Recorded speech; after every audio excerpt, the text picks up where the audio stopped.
하나님 말씀 사도행전 4장입니다. 10절부터 22절 저 한 절씩 교대로 묵독합니다. 너희와 모든 이스라엘 백성들은 알라. 너희가 십자가에 못 박고 하나님이 죽은 자 가운데서 살리신 나사렛 예수 그리스도의 이름으로 이 사람이 건강하게 되어 너희 앞에 섰느니라.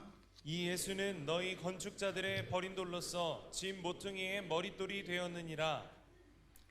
다른 이로서는 구원을 받을 수 없나니 천하 사람 중에 구원을 받을 만한 다른 이름을 우리에게 주신 일이 없음이라 하였더라. 그들이 베드로와 요한이 담대하게 말함을 보고 그들을 본래 학문 없는 범인으로 알았다가 이상히 여기며 또 전에 예수와 함께 있었던 줄 알고 또 병 나은 사람이 그들과 함께 서 있는 것을 보고 비난할 말이 없는지라. 명하여 공회에서 나가라 하고 서로 의논하여 이르되 이 사람들을 어떻게 할까? 그들로 말미암아 유명한 표적 나타난 것이 예루살렘에 사는 모든 사람에게 알려졌으니 우리도 부인할 수 없는지라.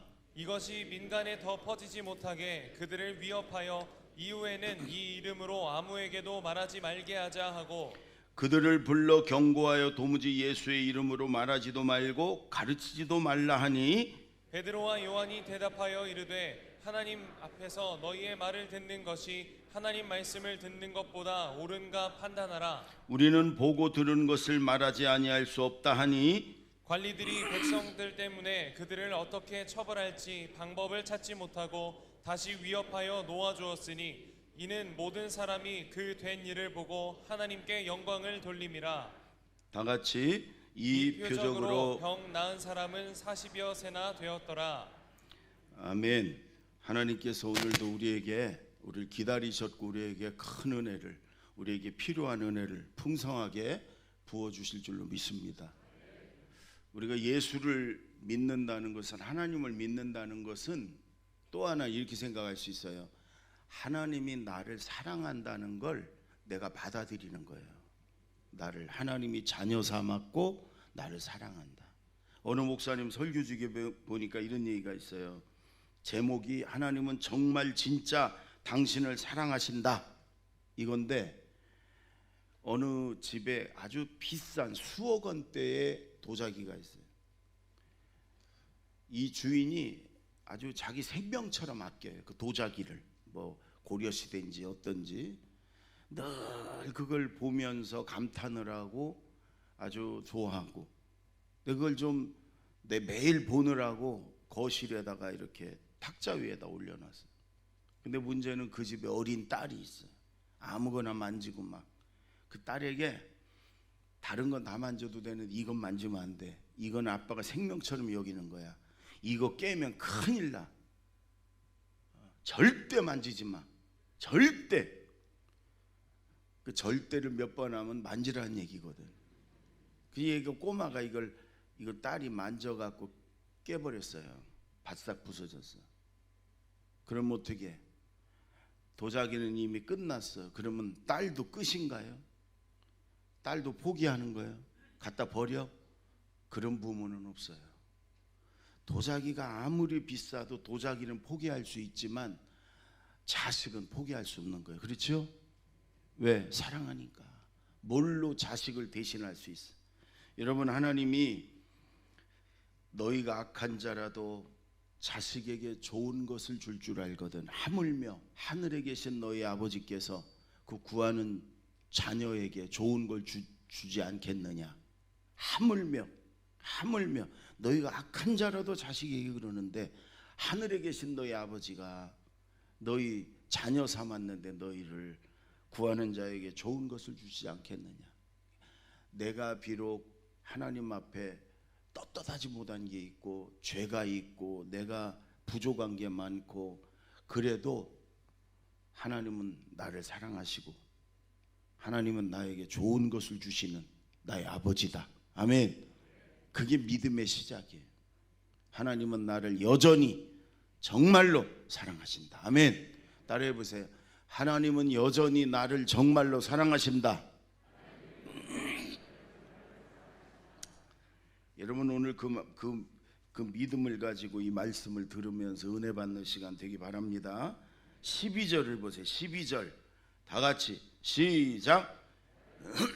구원을 받을 수 없나니 천하 사람 중에 구원을 받을 만한 다른 이름을 우리에게 주신 일이 없음이라 하였더라. 다시 한번 시작. 다른 이로서는 구원을 받을 수 없나니 천하 사람 중에 구원을 받을 만한 다른 이름을 우리에게 주신 일이 없음이라 하였더라. 여러분 지금 나면서부터 한 번도 걷지 않았던 사람을 베드로가 내게 은과 금은 없지만 내게 있는 걸 네게 주노니 곧 나사렛 예수 이름으로 일어나 걸어라. 그리고 오른손을 잡아 확 일으키니까 한 번도 걷지 못했던 사람이 그저 다리가 힘을 얻고 걷고 뛰고 하나님을 찬양하고, 그러니까 그 예루살렘 사람들이 깜짝 놀라가지고 다 아는 사람이거든요. 다 몰려들은 그들 앞에 베드로가 지금 설교를 하는 거예요. 설교. 근데 오늘 베드로가 이렇게 얘기합니다. 예수 그리스도의 이름으로 이 사람이 일어났다. 예수 그리스도의 이름이 이 사람을 건강하게 살렸다. 예수 그리스도의 이름이 그랬다. 이렇게 얘기해요. 여러분, 이름은 그 사람을 말하는 거잖아요. 예수님이 하셨다. 그걸 또 다른 말로 예수 그리스도의 이름이 저 사람을 건강하게 했다. 예수 이름으로 저 사람이 살아났다. 이렇게 얘기하는 거예요. 따라해 보세요. 예수 이름으로. 다시 한번 예수 이름으로. 우리가 교회 와서 찬양하고 기도할 때도 그렇지만 늘 우리 삶 속에서 우리 입에 예수 이름이 붙어 있어야 돼. 늘 입만 열면 우리가 예수 이름으로. 왜? 예수 이름으로 우리가 구원도 받고, 예수 이름으로 우리가 치료도 받고, 예수 이름으로 마귀가 귀신이 쫓겨도 가고, 아멘. 예수 이름으로 하나님 우리를 도와주시고. 그러니까 근데 오늘 또 12절에는 이 세상의 다른 이름으로는 구원받을 수가 없다.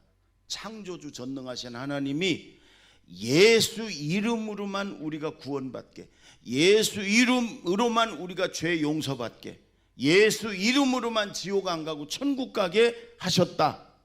예수 이름이 우리를 천국 가게 하고, 예수 이름이 우리 죄를 용서하고, 예수 이름이 우리를 구원하신다. 아멘. 예수 이름만이 우리를 구원할 수 있어요. 아멘. 예수 이름으로만 우리가 천국에 가는 거예요. 예수 이름으로.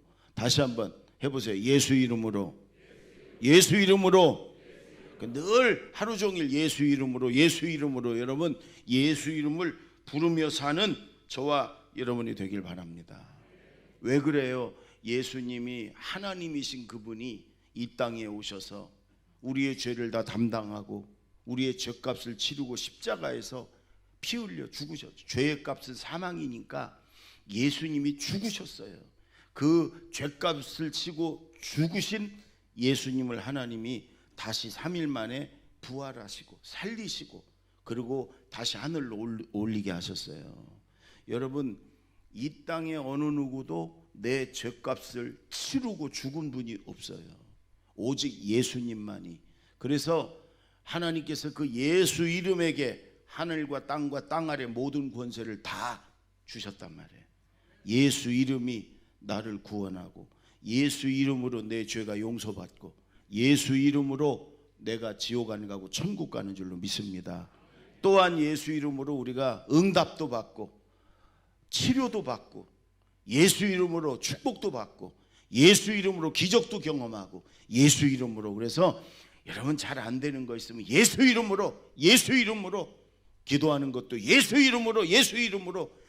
이름으로 선포하고, 예수 이름으로 외치고, 예수 이름으로 기도하면 하나님께서 예수 이름으로 우리에게 주시는 줄로 믿습니다. 다시 한번 예수 이름으로.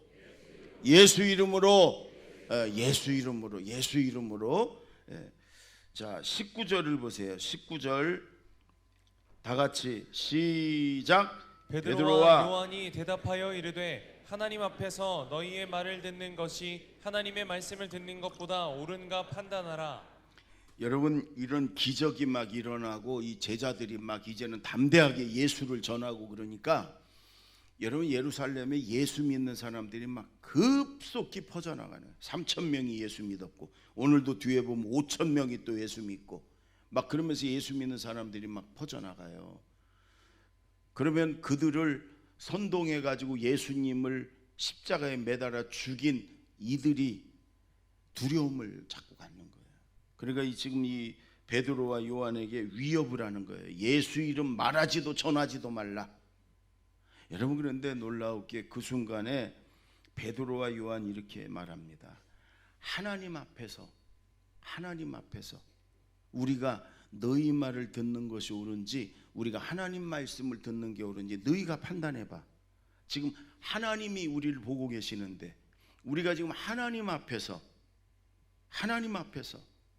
우리가 지금 예배 드리는데 하나님 앞에서 눈 감고 조는 게 옳은지 한번 당신이 판단해봐.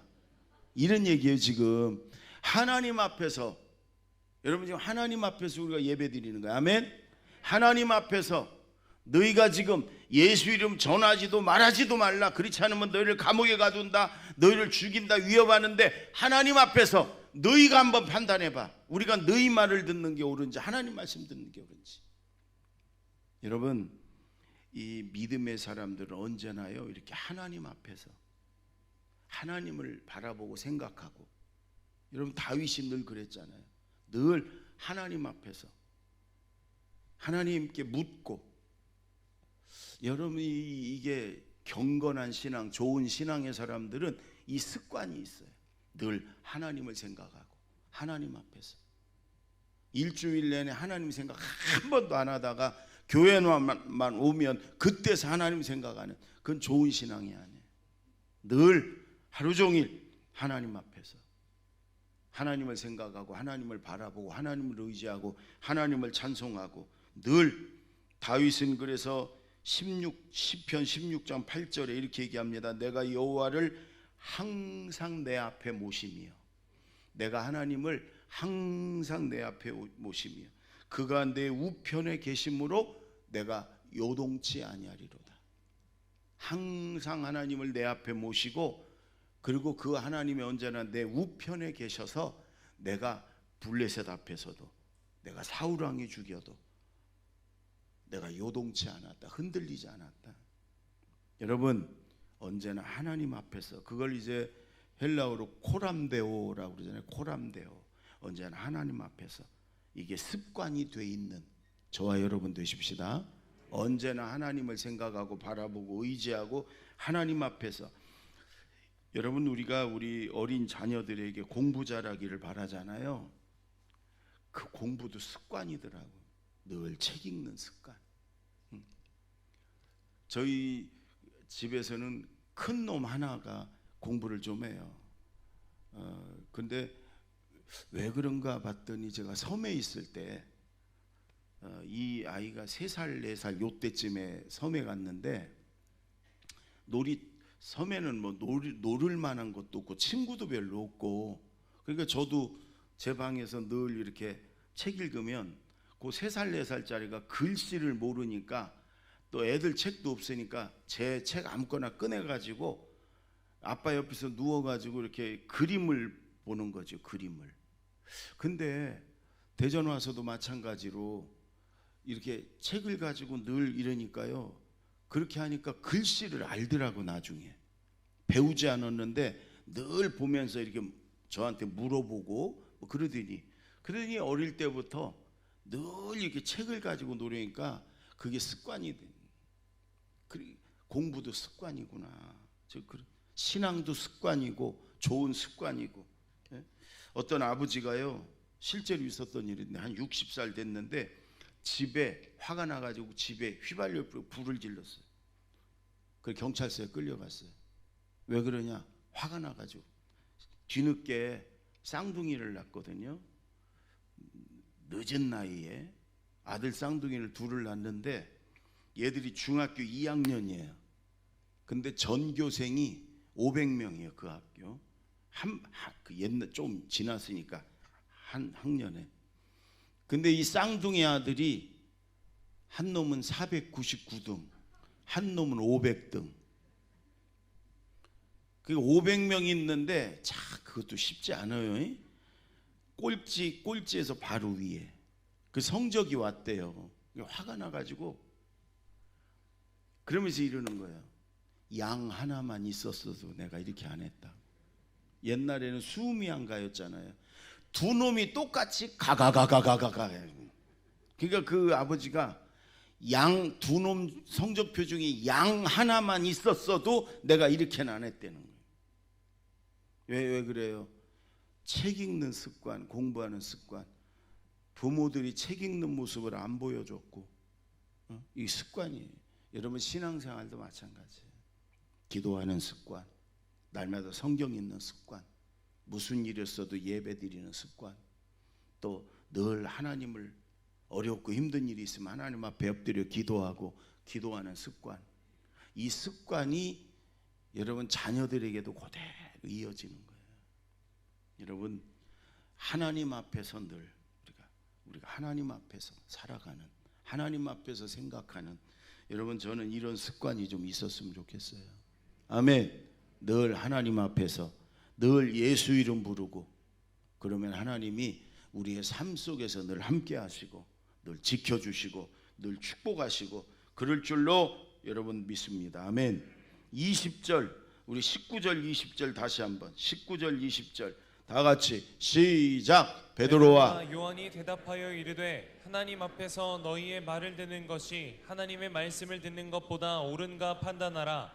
우리는 보고 들은 것을 말하지 아니할 수 없다 하니. 하나님 앞에서 대제사장, 서기관, 장로들, 당시에 자기들을 감옥에 가둘 수도 있고 죽일 수도 있는 권한을 갖고 있는 그들 앞에서 베드로와 요한이 성령 충만해서 담대하게 얘기합니다.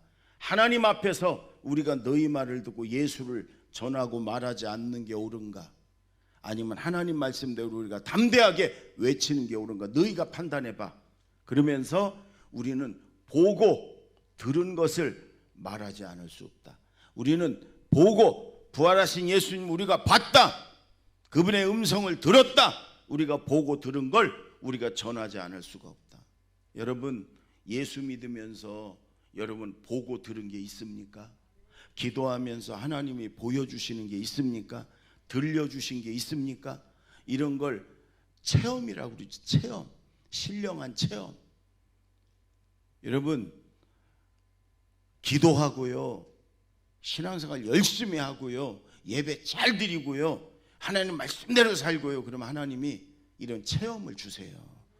보여주시기도 하고 들려주시기도 하고 이런 응답도 주시고 기적도 주시고, 여러분 자녀들에게, 믿지 않는 이들에게 내가 봤다, 내가 들었다, 하나님이 이렇게 응답하셨다, 하나님이 이렇게 내게 기적을 주셨다, 이렇게 말할 게 있냐 말이에요.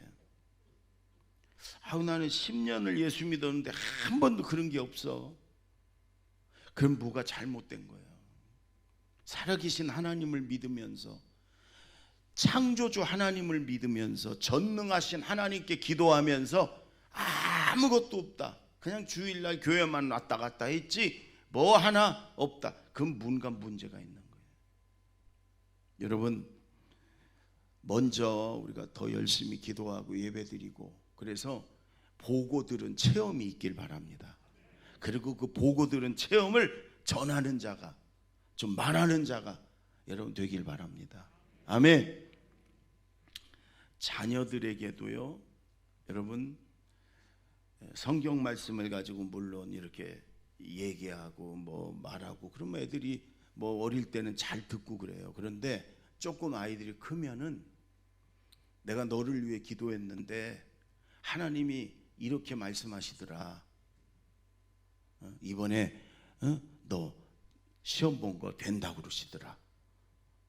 하나님이 직접 그러셨으면 확신을 가지고 얘기하면, 아니면 하나님이 너를 위해 기도했더니 염려 말라는 마음을 주시더라, 아무것도 염려하지 말아라, 그런 마음을 주시더라. 여러분 내가 기도해서 하나님 앞에 체험한, 하나님이 내게 말씀하신 것, 내가 들은 것을 자녀들에게 얘기를 해주면 아이들이요 달라요. 그 엄마 아빠가 하나님을 만나고 체험한 걸 전해주면 여러분 아이들이 간접적으로 하나님을 신뢰하게 되고 하나님의 살아계심을 믿게 되고 지들도 나중에 하나님 앞에 기도하게 되고. 여러분 그렇게 자녀들에게 해본 적이 있어요? 여러분이 만난 하나님, 여러분이 응답받은 하나님, 여러분이 보신 하나님, 여러분이 들으신 하나님의 음성을 자녀들에게 해준 적이 있냐고. 예? 그냥 교회만 나가라고 그냥 막 그랬지, 여러분이 만난 하나님, 여러분이 본 하나님, 여러분이 들은 하나님 음성, 여러분이 직접 체험한 하나님의 응답 기적, 여러분 이걸 얘기를 해줬냐고. 여러분 이렇게 부모로부터 이 산 믿음을 이렇게 유산으로 받은 아이들은 흔들리지 않아요. 예? 그러려면 우리가 먼저 하나님 앞에 무릎 꿇고 하나님께 구하고, 우리가 하나님이 주신, 보여주신, 들려주신 이 체험이 있어야 되지 않나. 여러분 이번 주간에도 더 하나님 앞에 매달려 기도하고 예배드리고 말씀대로 살아가고 하나님 의지해서 이렇게 보고 들은 체험이 좀 있기를 바랍니다. 아멘. 기독교 역사상 성경에도 나오는 사람들을 보면 어떤 사람들은 많이 공부하고 지식이 많은 사람들이 있어요. 그게 이제 바울 대표적으로, 칼빈, 웨슬리, 루터 이런 사람들이에요. 그들은 공부를 많이 했어요. 근데 하나님이 그들의 그런 지식을 쓰셨어요. 근데 그 반대로 거의 공부 안 한, 세상 말로 무식한, 그런데도 하나님이 엄청나게 능력 있게 쓰신 분들이 몇 분 계세요. 베드로, 무디 목사님, 우리 한국의 김익두 목사님, 이런 분들은 거의 공부한 흔적이 없어요. 그냥 글씨 조금 아는 정도. 그런데도 하나님이 그들을 그 당시 그 시대를 뒤흔들어 놓는 그런 종으로 쓰셨어요. 근데 왜 그러냐? 공통점이 있어요. 공부를 많이 해서 지식이 있든 그 일체 학교를 안 다녀서 정말 배운 게 없는 그런 사람이든 간에 그들이 하나님 앞에 쓰임받고 하나님 앞에 놀라운 일들이 이뤘던 것은 뭐냐? 체험이 있었어요. 성령 충만하고 하나님을 만난 그런 체험이 있을 때 여러분 하나님이 그들이 배웠든 안 배웠든 하나님이 쓰셨어요. 우리도 마찬가지. 우리가 다 여러분 여러 모양이지요. 다 다르지요. 그러나 공통적으로 우리가 하나님 앞에 기도하고 성령 충만하고 하나님을 만난 체험들이 있고 하나님을 본 체험들이 있고 하나님 들려주신 체험들이 있으면 하나님이 지금 이 시대에 우리가 저 세상에서든 직장에서든 가정에서든 어디서든 하나님이 우리를 쓰시는 거예요. 아멘. 하나님이 우리를 통해 하나님의 일들을 이루시고 나타내시는 거예요. 체험이 있는 우리 신앙인이 됩시다. 아멘. 체험이 있어야 돼.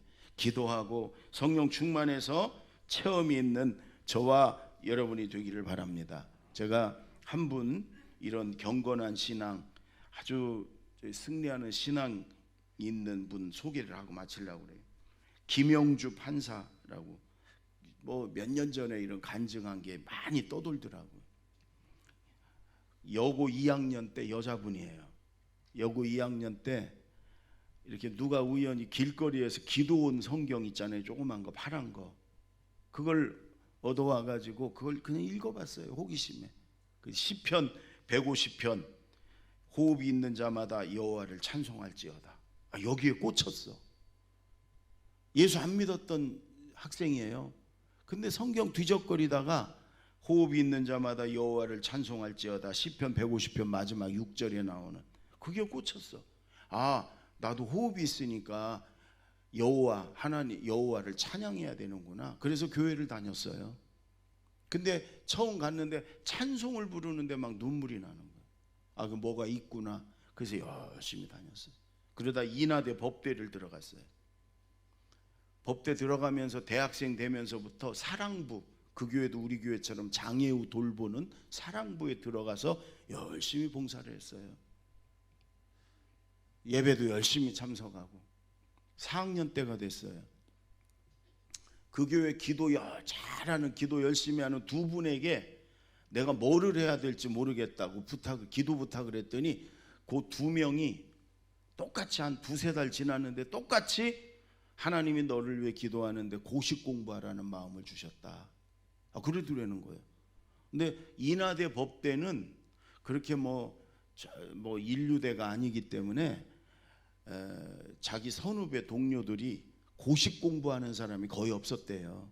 그러니까 고시 붙은 사람이 없으니까. 근데 기도하는 분이 그러니까 부모님에게 말씀을 드려서 집이 그렇게 잘 사는 집이 아니야. 그래서 최소한의 돈만 얻어갖고 신림도 고시촌에 들어가서 공부를 하게 됐는데 너무 좋더래. 왜? 마음껏 기도할 수 있고 마음껏 성경 읽을 수 있고 마음껏 예배 드릴 수 있고. 왜? 부모님이 교회 가는 걸 그렇게 싫어했대요. 교회 가는 걸. 근데 이제 고시촌에 있으니까 마음껏. 근데 여전히 교회도 열심히 다니고 사랑부 봉사도 했는데 1차 시험에 처음엔 떨어졌어. 그때 아버지도 수술 받고 어머니도 아프고 할머니도 돌아가시고 그래가지고 다시 집으로 철수해서 집에 있는데 이 악한 마귀가 이 엄마 아빠를 붙잡은 거예요. 그래가지고 집의 모든 원인이 네가 교회 다녀서, 네가 교회 다녀서 시험도 떨어지고 네가 교회 다녀서 다 집이 이렇게 되고 막 그렇게 핍박을 하더래. 그래도 욕 먹으면서 교회를 다녔어. 그러니 막 더 핍박이 심해져. 다시 한번 시험 보게 해달라고 그래갖고 또 고시촌으로 갔어요. 여러분, 선배들이 너 1년만 교회 가지 마, 너 봉사하지 마, 너 그래가지고 너 합격 못해, 수많은 사람이 그러는데도 여전히 주일날은 하루 종일 교회가 예배드리고 봉사. 그리고 나머지 시간에는 더 열심히 막 쓰러질 정도로 공부하고. 마지막 시험 직전에 모의고사를 봤는데 시험 성적이 형편없었어요. 하나님 어떻게 해요? 하나님 어떻게 해요? 포기해야 되나요? 그랬더니 하나님이 그러시더래. 기도하는데 내가 언제 너를 실망시킨 적 있냐? 예? 내가 네 기도에 응답 안 해준 적 있냐? 그래가지고 열심히 공부하고 그래서 시험에 거뜬히 합격했어. 그랬더니 엄마한테 엄마 합격했어. 그랬더니 그봐 내 말 듣고 네가 교회 안 나가서 그렇지. 그래서 그랬대요. 엄마 사실은 교회 더 열심히 나갔어요. 그랬더니 하나님께서 은혜 주셔서 그래요. 그랬더니 전화 끊자 그러더래. 근데 이제 합격한 걸로 끝난 게 아니에요. 연수원에 들어가 가지고요, 판사 검사가 되려면 그 중에서도 한 10% 성적이 좋아야 되는데 다 인류대 그리고 다 빽이 있는 사람들. 근데 얘는 아무것도 없고 학교도 그 중에는 좀 부족하고 공부 잘하는 수밖에 없는데, 그래서 그냥 죽기 살기로 또 공부했대요. 그러면서도 사랑부 봉사 열심히 하고 예배 열심히 드리고 하나님이 지혜 주시고 그래가지고 거뜬히 판사로 임용이 됐어요. 이렇게 기도했대. 하나님, 제가 하나님의 간증이 되게 해주세요. 이렇게 예배 잘 드리고 이렇게 봉사 열심히 해도 넉넉하게 하나님 합격할 수 있는, 하나님의 영광을 돌리는, 하나님을 간증하는 딸이 되게 해주세요. 그렇게 기도했대요. 그런데 정말 하나님이 그렇게, 그러면서 이제는 판사가 됐는데 판결도 하나님의 정의와 공의대로 하나님의 사랑으로 판결하게 해달라고 판결문 쓸 때마다 하나님 앞에 기도하고 하나님 앞에, 그랬더니 하나님이 정말 지혜를 주셔서 아주 공의롭게 이렇게 판결할 수 있게 해준다고 간증하며 다니는 그런 사람이 됐어요. 여러분, 우리가 그렇게 뭐 판사 이런 자리는 아니어도 우리가 있는 자리에서 늘 하나님 앞에서 늘 하나님을 생각하고 하나님 앞에서 어떤 게 옳은가를 생각하고 예수 이름을 늘 우리가 부르고 하나님 앞에 늘 기도하며 살아계신 하나님이 우리에게 분명히 이런 체험을 주세요. 간증할 수 있는 은혜를 주세요. 아멘. 우리에게 말씀도 해주시고 우리에게 보여도 주시고 응답도 주시고 기적도 주세요. 저는 그래서 이렇게 좀 체험이 있는, 그래서 살아계신 하나님의 은혜를 간증할 수 있는, 실제로 그래서 믿지 않는 사람들에게, 믿음이 약한 사람들에게, 특히 자녀들에게 여러분 하나님의 은혜를, 하나님이 보여주신 것을 여러분 간증할 수 있는 저와 여러분이 되길 바랍니다. 기도하겠습니다.